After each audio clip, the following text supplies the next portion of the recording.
Good morning, students. Today we will study Chapter 4, Landscape of the Soul from your Hornbill book.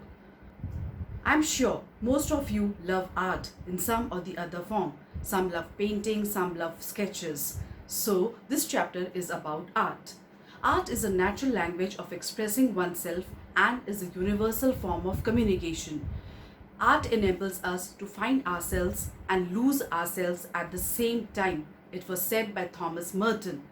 Today we shall discuss an excerpt from an article by Natalie Trouvenot titled Landscape of the Soul, Ethics and Spirituality in Chinese Painting.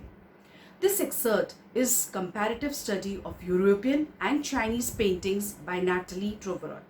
Natalie is an art historian who translated the work City of Dins, a book by William Dalrymple. The chapter begins with a small anecdote about an 8th century Chinese painter, Wu Daozi. His last painting was a landscape which was authorized and sponsored by the Tang Emperor Xuanzong to decorate a palace wall. His work was completed and he called on the emperor to view and appreciate his painting. He had hidden his painting behind a screen so that only the emperor could view it. The emperor admired the beautiful scenery for a long time, paying attention to the forests, the high mountains, the waterfalls, and the clouds, the floating clouds in the sky, along with the flying birds and the men walking along a hilly path. The painter then informed the emperor that in the mountain cave at the foot of the mountains lived a spirit. The doors of the cave appeared suddenly after the painter clapped his hands. He then invited the emperor to come inside and however, to the emperor's astonishment, the doors of the cave closed behind the painter and the entire painting vanished from the wall of the palace. This was the last time the painter Wu Daozi was seen in this world. Such legends and ancestors played an important part in Chinese classical education, as they helped the masters to guide their disciples in the right direction. The books of Confucius and Zhuangzi are filled with such stories.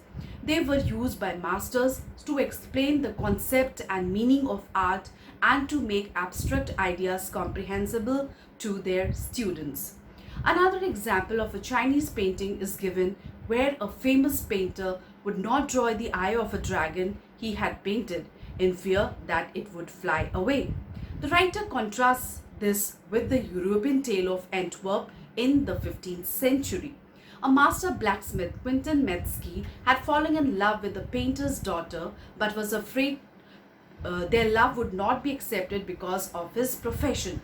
To win his love, Quentin sneaked into the painter's studio and painted a very realistic looking fly on the master's latest panel. The fly was so realistically painted that the painter tried to swat it away. The story is an example of realism in the arts.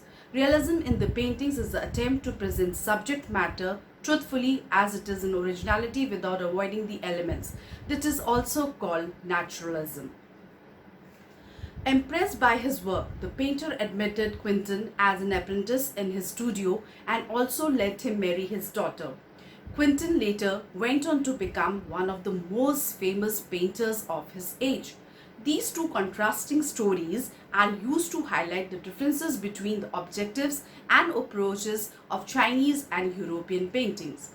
European paintings are traditionally more figurative and realistic, while the Chinese arts are more abstract. Chinese paintings are abstract since they cannot be explained or defined in real terms. One has to feel or experience the artist's point of view. A Chinese painter does not want you to borrow his eyes or see exactly what he does. He wants you to experience the essence of the inner life and the spirit of the painting. European paintings stress on illusionistic likeness, where the painter wants you to borrow his eye and view his painting. He chooses a single viewpoint and wants his viewers to look at the painting from the same point of view as his own. Chinese paintings do not have a single viewpoint. The landscape drawn is not a real one and one can enter it from whichever viewpoint he or she wants to.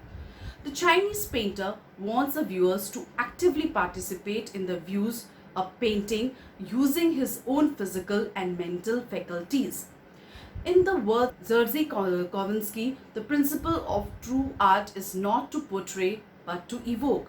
The Chinese landscape is an inner mental landscape, a spiritual and conceptual space which is exposed as San Shui. It means mountain water. It represents the landscape of the soul. This should explain the title of the chapter. It reflects the Taoist principle of viewing the universe. Taoism is a religious and philosophical tradition of Chinese origin.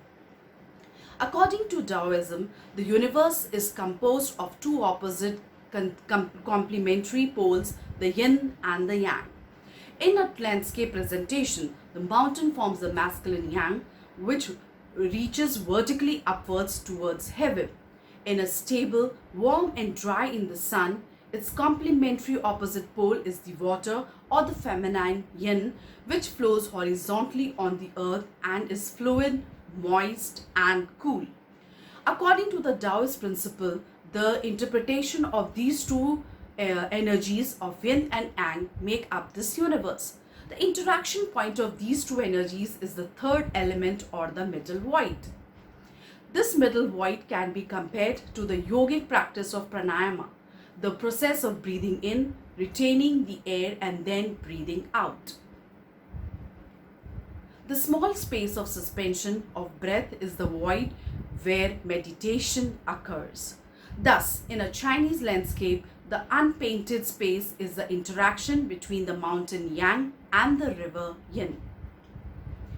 Man too finds a role in the space between the heaven and the earth. He acts as a conduit or a connecting channel of communication between the two poles of the universe. His presence in the landscape is essential, as according to Francois Cheng, he is the eye of the landscape.